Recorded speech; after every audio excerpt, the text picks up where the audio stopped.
ಬಂದು ಸರ್ಕಾರದಿಂದ ನಾವು ಇವ್ರಿಗೆ ಕೊಟ್ಟಿವಿ ಅಂತ ಹೇಳ್ತಾ ಇಲ್ಲ ಅಲ್ಲಿ. ಕೆಲಸ ಮಾಡ್ರಿ ಅಲ್ಲಿ ಒಂದ್ ಭೇಟಿ ಇಲ್ಲಲ್ರಿ. ಇಲ್ಲಿ ಮನೆ ಕಟ್ಟೋರಿಗೆ ಎಲ್ಲಿಂದಲ್ಲ ಯಾರ ತಂದು ಹಾಕ್ಯಾರ ಒಟ್ಟು ಮಾಡ್ಲು ಅದನ್ನು ತಗೊಂಡು ಹೋಗ್ತೀವಿ ಅಂದ್ರೆ ಹೋದ್ ವಾರ ಇದೇ ಗ್ರಾಮದಲ್ಲಿ ಎಲ್ಲ ಅಡಿಕೆ ಮರಗಳೆಲ್ಲ ಬಿದ್ದಿತ್ತು. ನೋಡಕ್ ಯಾರು ಬಂದಿದ್ರೆ ಪರಿಹಾರ ಇವತ್ತು ₹1 ಕೊಟ್ಟಿಲ್ಲ ಯಾರು. ಇದು ವ್ಯವಸ್ಥೆ, ಈ ರೈತರಿಗೆ ಪರಿಹಾರ ಕೊಡಕ್ ಬರೋದಿಲ್ಲ, ಇಲ್ಲಿ ಜನಗಳಿಗೆ ತೊಂದರೆ ಕೊಡಕ್ ಬರ್ತೀರಿ ನೀವು.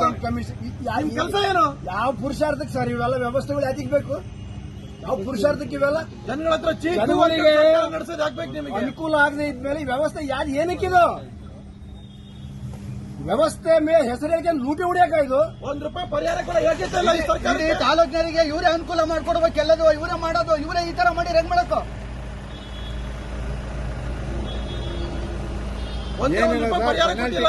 ಪೆನಾಲ್ಟಿ ಕಟ್ಟಿ ಅದೇನ್ ಮನೆ ಕಟ್ಟೋರಿಗೆ ಅವಕಾಶ ಮಾಡ್ಕೊಡ್ರಿ ಅಂತ ಕೇಳೋದು. ಇಲ್ಲೇ ಯಾರು ಇಲ್ಲೇ ಯಾರು ಅರಮನೆ ಕಟ್ತಾ ಇಲ್ಲ, ನಾವು ದೌರ್ಜನ್ಯ ಯಾರು ಏನು ಮಾಡ್ತಾ ಇಲ್ಲ. ಸರ್. ಮತ್ತೆ ಬಡವರಿಗೆ ತೊಂದರೆ ಕೊಡಂಗಿಲ್ಲ, ಅವ್ರ ಮನೆ ಕಟ್ಕೊಳ್ಳೋದು